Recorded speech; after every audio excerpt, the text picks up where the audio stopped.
Hello and welcome to Physics Unit 6, Lesson 4 online. And let's go ahead and build on what we've been learning about net force. Tonight's about how we're going to combine Unit 3 with Unit 6, so it should be a lot of fun. All right, so what we got to do is we're going to keep in mind all the net force stuff. All right, now we're going to add to it these four principles from Unit 3 in our acceleration stuff. So we're going to combine, because Newton's second law is all about acceleration, so we're going to combine the two principles, the different types of motion, the accelerated motion, and those formulas, and now our force formulas, and we're going to show the link between those two. So there's our four equations. We can even label them 1, 2, 3, and 4, just so we're on the same page when we do them. You might want to pause it so that you can write all those down. But acceleration is equal to delta v over t. Delta x is equal to 1/2 times v final plus v initial times t.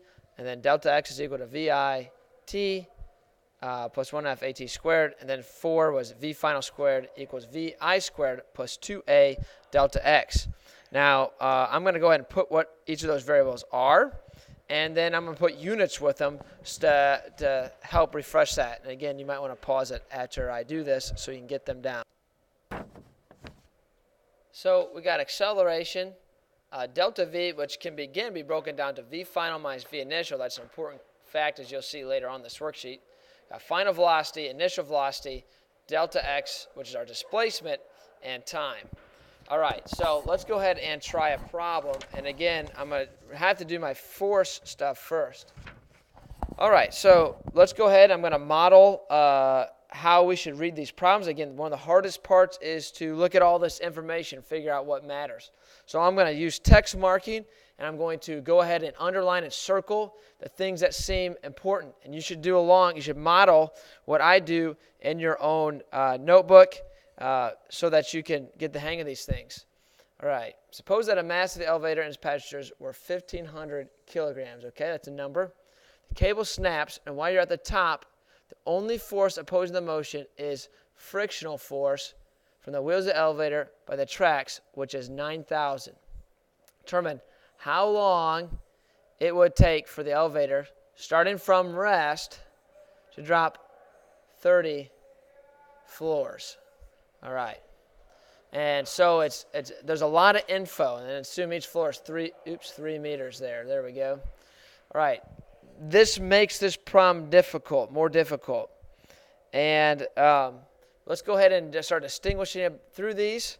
All right, the 1,500 kilograms. Well, kilograms is mass, so and it says mass up here, 1,500. So we're going to put an M as 1,500, just getting our knowns and unknowns out there. All right, and then we've got a frictional force of 9,000.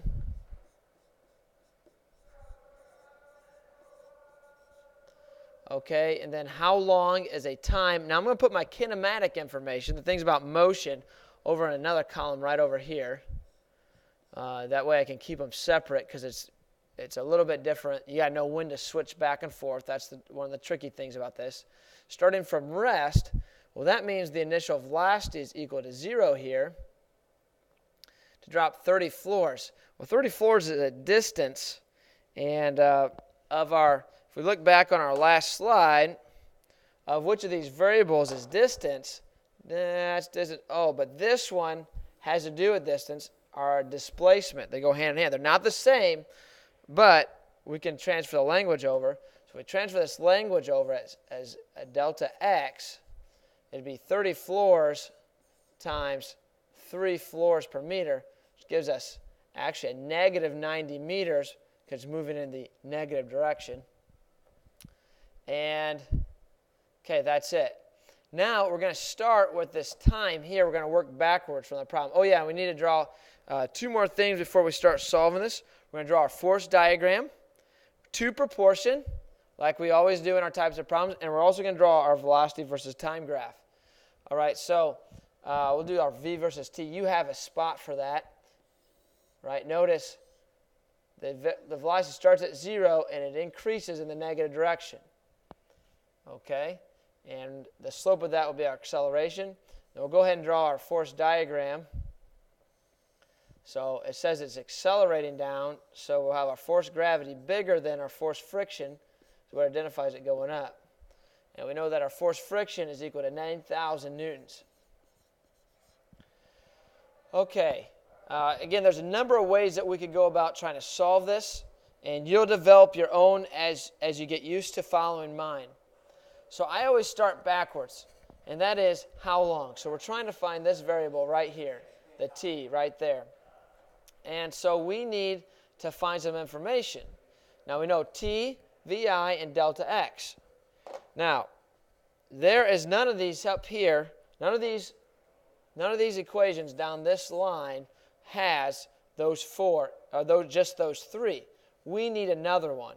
We either need the final velocity or the acceleration. At this point, the point of the problem is not to try to find the velocity, it's to actually try to find the acceleration. Now, what we have here is two unknowns. Okay, we have two unknowns and four variables. So we need to come up with another equation. And so that's where our net force stuff comes in over here. Is can we use our net force stuff to find the acceleration, so thus we can then find our t using one of those equations. Okay, yes, we can do that. And let me go ahead and show you. I know there's not a lot of info here, but we can still use it. We can get a couple more things. So let's go ahead and solve out what we do know. Anytime you see a mass, you can also find the force gravity because of our fourth principle. So force gravity is equal to 1,500 times 10. So that's going to be negative 15,000 newtons. It's negative, again, because of the direction. So we can go ahead and put this over on our picture over here, negative 15,000. All right, now acceleration is tied in with net force. So force net is equal to m times a. Again, if I'm going too fast, just slow me down, slow the video down, and you shouldn't have a problem.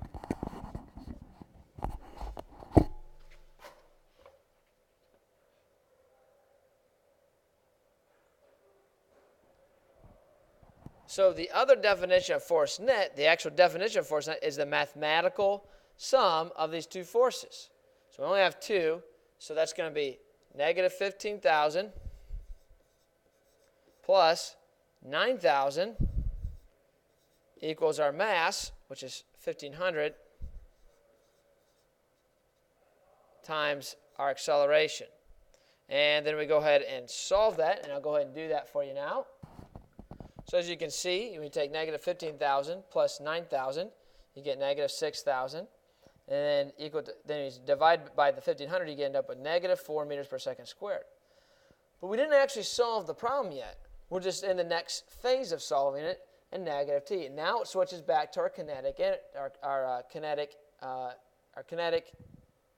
equations. So let's go ahead and go back a slide, and let's go ahead and check those out and see. So we need one that has t, vi, delta x, and a in it. So we're going to come down here and check them. Delta a, well, we don't have v final, so we can't use that one. Delta x, 1/2, well, it's got v final, we can't use that one.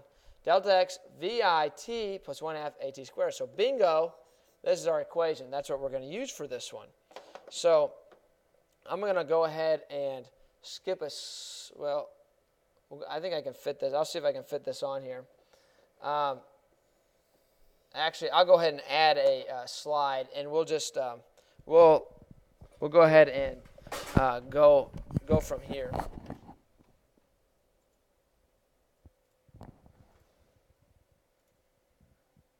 So I went ahead and transferred it over to the other slide, just so you can show. Now you'll be able to organize on your paper a little bit more, a little bit easier than myself on this.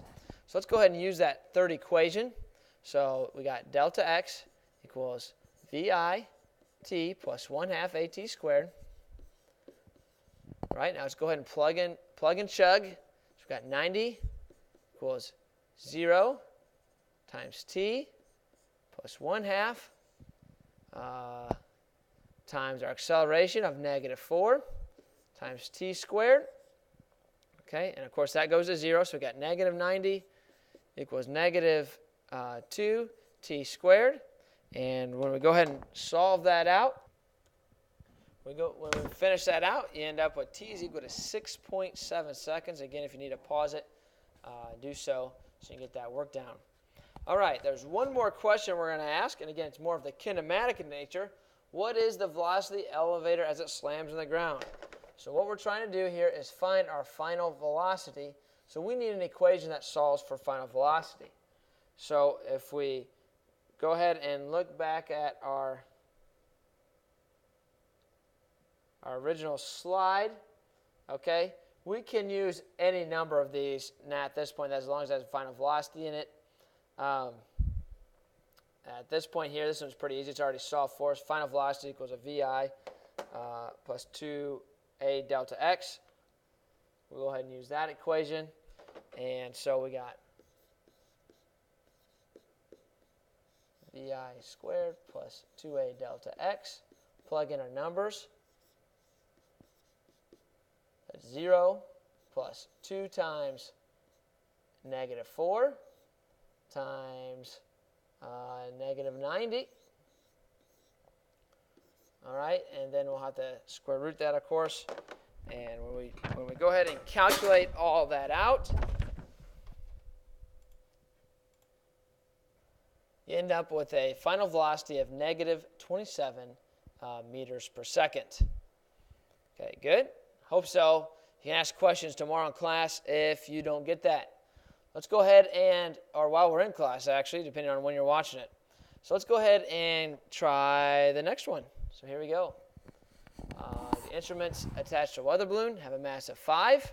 So we're going to go ahead and circle that. So mass is given to us, released, and exerts an upward force of 98 newtons on the instruments. What's the net force on the instruments? Okay. So this one, it gives us a little bit simpler because there's not quite as much information. Okay, so we got, let's go ahead and break that down.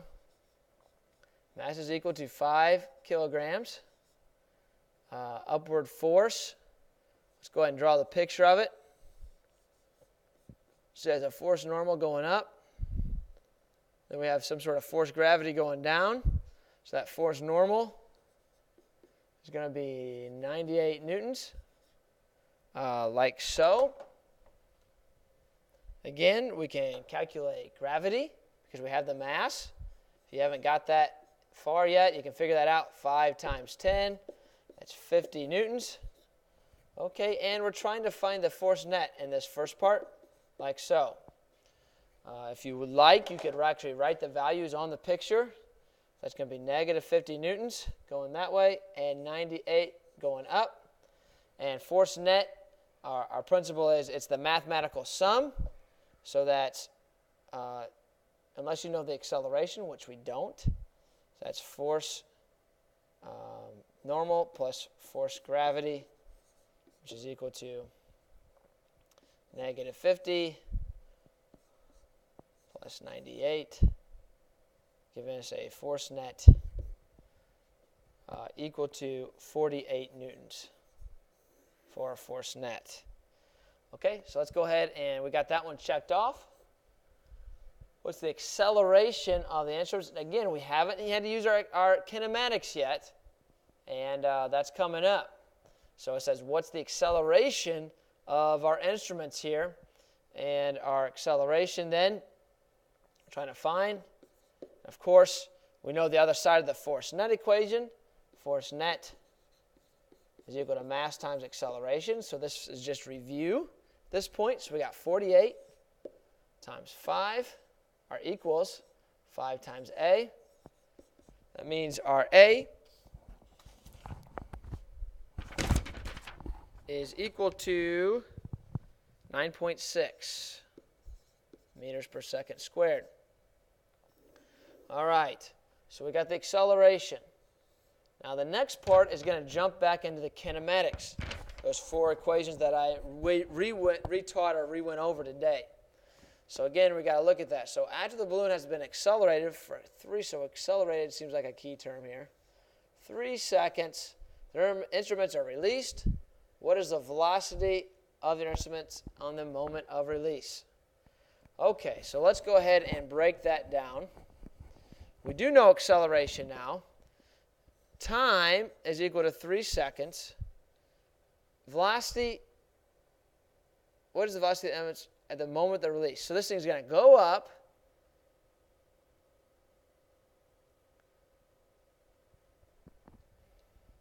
It's going to go up, and it's actually asking about the initial velocity.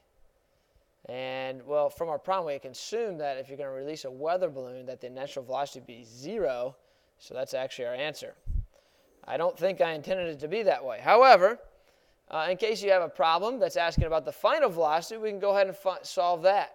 So it could be, what's the weather balloon at that 3 seconds? Oh, I see. The instruments are released. So we are looking for final velocity there, like so. So we're trying to find the final velocity at that 3 seconds. So this problem, what we got to do is, again, we got to look through our 4 equations and find the variables that have A, T, VI, and VF in it. Now, again, go back to this sheet, this page right here, our reference guide, A, delta V. Now, what was delta V again? Oh, V final, V initial. Well, it looks like our search is over. Our first one hits all of those variables. So if we just plug in our first equation, and then plug in what we know, it's 9.6 equals velocity final minus 0 divided by 3. And go ahead and calculate that out, 9.6 times 3. And you get 28.8 meters per second as our final velocity here. And again, these are, some are going to be more easy than others. And again, you're just going to have to do the homework. You're just going to have to do practice and follow along using my methodology that I showed. Again, if you have questions in class, I'll help you out. And anyway, good luck. The assignment is now worksheet number 4. Good luck on that, and we'll go over it in class. My apologies. It's not worksheet number 4. It's actually worksheet 3. We'll go over that in class, and then after worksheet 3, it'll be worksheet number 4. So your first task is worksheet number 3. All right, have a great day.